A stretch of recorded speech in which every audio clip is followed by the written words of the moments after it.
আমরা আশা করি ইনশাআল্লাহ তাআলা আমাদের উপরে যারা আছেন তাদের বোধোদয় হবে ইনশাআল্লাহ। আমরা কারো শত্রু নই, ইসলাম কারো শত্রু নয়, কারো খারাপ চায় না। ইসলাম চায় সমাজে ন্যায় প্রতিষ্ঠা হোক, এবং ন্যায়টা যে কারো হাত দিয়ে প্রতিষ্ঠা হোক, কোনো সমস্যা নাই। এক্স ওয়াই জেড যেই হোক না কেন, যার হাতে ন্যায় প্রতিষ্ঠা হবে আমরা তার জন্য দোয়া করবো ইনশাআল্লাহ। আর যে অন্যায়কে প্রশ্রয় দিবে, প্রতিষ্ঠা করবে, আমরা তার ধ্বংসের জন্য আল্লাহর কাছে দোয়া করবো ইনশাআল্লাহ। আর আল্লাহ পাকের গজব যখন নেমে আসবে কেউ ঠেকাতে পারবে না ইনশাআল্লাহ। আমি বলে দিয়েছি প্রথমেই, সবকিছু মালিক কে? সব ক্ষমতা কার হাতে? প্রিয় যুবক ভাইয়ের স্পেশালি আগামী দিনে ইসলামকে, ইসলামের পতাকা হাতে নিয়ে বিশ্বকে চ্যালেঞ্জ করার জন্য এখন থেকে প্রস্তুত হয়ে যান। একদিনের মাহফিল দিয়ে কিছু হবে না, একদিনের মাহফিল দিয়ে গরম বক্তব্য দিয়েও কিছু হবে না। আপনাদের সবাইকে কনস্ট্রাকটিভ কাজ করতে হবে। প্রত্যেক মুসলিম ভাইকে 5 ওয়াক্ত নামাজ আদায় করতে হবে, আল্লাহ পাক তৌফিক দান করুন। প্রত্যেক ভাইয়ের যাদের যাকাত ফরজ হয়েছে, যাকাত অবশ্যই দিতে হবে ইনশাআল্লাহ। বেশি বেশি দান সদকা করবেন। নিজের পরিবারের মধ্যে কোনোভাবেই অনইসলামিক কোনো সংস্কৃতি আসতে দিবেন না। নিজের পরিবারের মধ্যে পর্দা প্রতিষ্ঠা করবেন। কোনো অবস্থাতেই হারাম রিজিকের দিকে যাবেন না ইনশাআল্লাহ। আপনার সন্তান সন্ততিদেরকে ছোটবেলা থেকেই মুসলিম রূপে মানুষ করবেন, কোনো রকম অমুসলিম কালচারে বড় করবেন না। আপনার সন্তানদেরকে ছোটবেলায় কোরআন শেখাবেন, হাদিস শেখাবেন, আলেম ওলামা সোহবত দিবেন, হকপন্থী আলেম চিনবেন, তাদের কাছে সন্তানদেরকে পাঠাবেন ইনশাআল্লাহ। ইসলামকে নিয়ে ঠাট্টা বিদ্রুপ করবেন না, রং তামাশা করবেন না। এই যুগ সম্পর্কে সচেতন থাকবেন।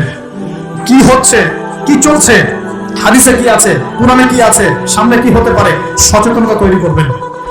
এই চলমান ফিতনাময় পরিবেশে নিজের ঈমান আমলকে এমন ভাবে ধরে রাখবেন যেমন করে হাতের মধ্যে মানুষ আগুন ধরে রাখে, ঈমান ধরে।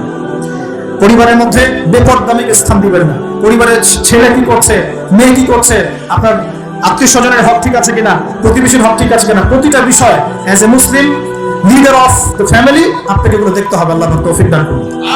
এবং বেশি বেশি সামাজিক কিছু অ্যাসোসিয়েশন করে তুলবেন, যেগুলো সামাজিক অন্যায়গুলোকে প্রতিরোধ করবে ইনশাআল্লাহ। সামাজিকভাবে ন্যায় ছড়িয়ে দিবে, সামাজিকভাবে ইসলাম ছড়িয়ে দিবে ইনশাআল্লাহ। শিক্ষা প্রতিষ্ঠান গড়ে তুলবেন যেখানে জেনারেল এবং ইসলামিক শিক্ষার সমন্বয় থাকবে, আলোকিত প্রজন্ম গড়ে উঠবে ইনশাআল্লাহ। এরকম সমাজের অবস্থায় কি আল্লাহর আযাব আসবে না রহমত আসবে? এই হচ্ছে আমাদের সমাজের অবস্থা। এখন কতগুলো বলে শেষ করব। প্রতি ঘরে ঘরে ব্যভিচার ঢুকে পড়েছে, ঘরে ঘরে ব্যভিচার, পরকীয়া ঢুকেছে, পরকীয়া। আর অর্থনৈতিক ক্ষেত্রে ঘরে ঘরে ঢুকেছে সুদ আর সুদ, ঘুষ ঢুকেছে ঘুষ, এদিকে সুদ ঢুকেছে, দুর্নীতি ঢুকেছে, অন্যের সম্পদ অন্যায়ভাবে হস্তক্ষেপ করার নোংরা সংস্কৃতি ঢুকে পড়েছে প্রত্যেক জায়গায় জায়গায়।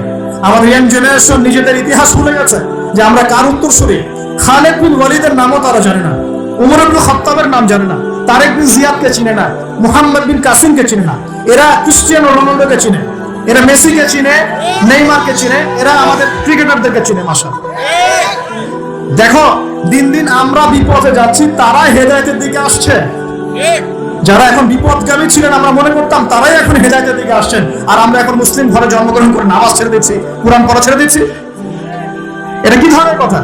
আমার পরিবারের মা বোনরা কিভাবে বেপরদায় বাইরে যায়? আমার পরিবারের কর্তা আমি কেমন করে আমার পরিবারের স্ত্রী সন্তান মেয়েরা বাইরে বেপরদায় যাবে, কিভাবে যাবে? আমি তো পরিবারের কর্তা, আমি পরিবারের স্বামী, আমার স্ত্রী কেমন করে বেপরদায় বাইরে যাবে? আমার ছেলে কেন নামাজ পড়বে না? নামাজ না পড়ে সে ভাত খাবে কিভাবে?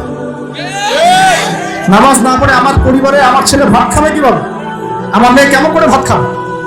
অতএব পরিবারটাকে শক্ত করেন, হালাল খান, সামাজিকভাবে ইসলামটাকে এগিয়ে নেন, ইনশাআল্লাহ দেখবেন একদিন বড় পরিসরে ইসলাম কায়েম হয়ে যাবে।